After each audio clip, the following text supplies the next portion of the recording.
మొత్తంగా రాజకీయ నియామకాలు పదవుల్లో సగానికి పైగా మొత్తంగా రాజకీయ నియామకాల్లో మొత్తంగా రాజకీయ పదవుల్లో సగానికి పైగా ఎవరున్నారో తెలుసా?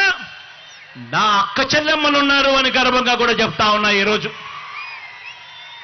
నా అక్క చెల్లెమ్మలు ఇవాళ పదవుల్లో ఉన్నారు అని గర్వంగా చెప్పగలుగుతా ఉన్నాను. మన ప్రభుత్వం అధికారంలోకి వచ్చిన తర్వాత ఈ 56 నెలల కాలంలో ఏకంగా 2,10,000 పైసలకు గవర్నమెంట్ ఉద్యోగాలు మీ బిడ్డ ప్రభుత్వం ఇస్తే ఈ 2,10,000 గవర్నమెంట్ ఉద్యోగాలలో ఏకంగా 80% నా ఎస్సీ, నా ఎస్టీ, నా బీసీ, నా మైనారిటీ, నా చెల్లెమ్మలు, నా తమ్ముళ్ళే ఈరోజు ఉద్యోగాల్లో ఉన్నారు అని చెప్పడానికి గర్వపడతా ఉన్నా. ఇలాంటి సామాజిక న్యాయం మనందరి ప్రభుత్వంలో కాకుండా మరెక్కడైనా చూశారా అని చెప్పి నేను అడుగుతా ఉన్నాను ఇదే వేదికపై నుంచి.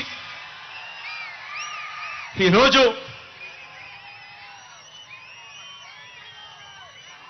ఈ పెత్తందారి పార్టీలకు, ఈ పెత్తందారి నాయకులకు నా ఎస్సీలు, నా ఎస్టీలు, నా బీసీలు, నా మైనారిటీలు వారి కోసం నవరత్నాల పాలన అందించాలని కడుపులో ఉన్న బిడ్డ దగ్గర నుంచి పండు ముసలి అవ్వాతాత వరకు అందరి పట్ల ప్రేమ మమకారం చూపాలని వీళ్ళకి ఏ రోజైనా అనిపించిందా అని చెప్పి నేను అడుగుతా ఉన్నా.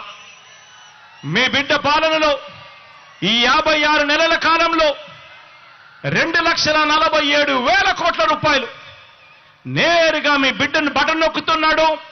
నా అక్క చెల్లెమ్మల కుటుంబాల ఖాతాల్లోకి నేరుగా డబ్బులు పోతా ఉన్నాయి. ఎక్కడా లంచాలు లేవు, ఎక్కడా వివక్ష లేదు. మరి రాష్ట్రాన్ని దోచుకునేందుకు మాత్రమే రాష్ట్రంలో పదవులు కావాలి అని చెప్పి ఆకాంక్షిస్తా ఉన్న ఈ పెత్తందారి పార్టీలకు, ఈ పెత్తందారి నాయకులకు ఏ రోజైనా కూడా ఇలాంటి వాళ్లకు ఇలా బటన్ నొక్కడం, ఇలా బటన్ నొక్కితే 2,47,000 కోట్లు పేద అక్క చెల్లెమ్మలకు పోయే పరిస్థితి ఉంటుంది, ఇలాంటి కార్యక్రమం చేయగలుగుతాము అని చెప్పి ఏ రోజైనా అనిపించిందా అని చెప్పి ఒక్కసారి ఆలోచన చేయమని కోరుతా ఉన్నా. ఇవన్నీ కూడా సామాజిక న్యాయాన్ని అందించడంలో విప్లవంగా పుట్టిన వ్యవస్థలు. ఈరోజు గ్రామ స్థాయిలో చిక్కటి చిరునవ్వుతో మన పిల్లలు కనిపిస్తారు. సచివాలయంలో మన గ్రామంలోనే ప్రతి 2,000 జనాభాకు ఒక సచివాలయం, ప్రతి 50 నుంచి 60 ఇళ్లకు ఒక వాలంటీర్, చిక్కటి చిరునవ్వుతో లంచాలు లేకుండా, వివక్ష లేకుండా ప్రతి అక్క చెల్లెమ్మను, ప్రతి పేదవాడిని, ప్రతి రైతన్నను చెయ్యి పట్టుకుని నడిపిస్తూ ఈరోజు గ్రామ స్వరాజ్యం అంటే ఇది, అంబేద్కర్ గారి కలలుగన్న రాజ్యం ఇది అని చెప్పి ఏకంగా ఆ పిల్లలు, ఆ చెల్లెమ్మలు, ఆ తమ్ముళ్ళు ఈరోజు గ్రామ స్వరాజ్యం అంటే ఇది అని చెప్పి దేశానికే చూపిస్తా ఉన్నారు. ఇవన్నీ కూడా సామాజిక న్యాయాన్ని అందించడంలో విప్లవంగా పుట్టిన వ్యవస్థలు. కాబట్టే మనం ఆచరించిన విధానాలకు ప్రతీకగా ఈ సామాజిక న్యాయ మహాశిల్పం అనే దాన్ని ఈరోజు మనం నిర్మించుకున్నాం. ఈరోజు మనం ఆవిష్కరణ కూడా చేస్తా ఉన్నాము అని ఇవాళ గర్వంగా చెప్తా ఉన్నాను.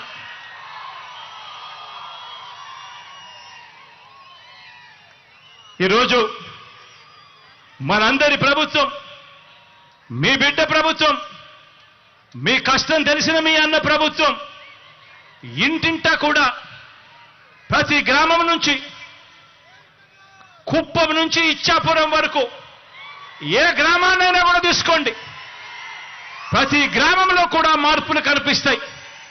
ప్రతి గ్రామంలో కూడా ఇంటింటా కూడా ఒక చదువుల విప్లవం కనిపిస్తుంది. ప్రతి గ్రామంలో కూడా ఇంటింటా కూడా ఒక మహిళా సాధికారత విప్లవం కనిపిస్తుంది. ప్రతి గ్రామంలో పరిపాలన సంస్కరణలు కనిపిస్తాయి. ప్రతి గ్రామంలోనూ ఒక వ్యవసాయ విప్లవం కనిపిస్తుంది.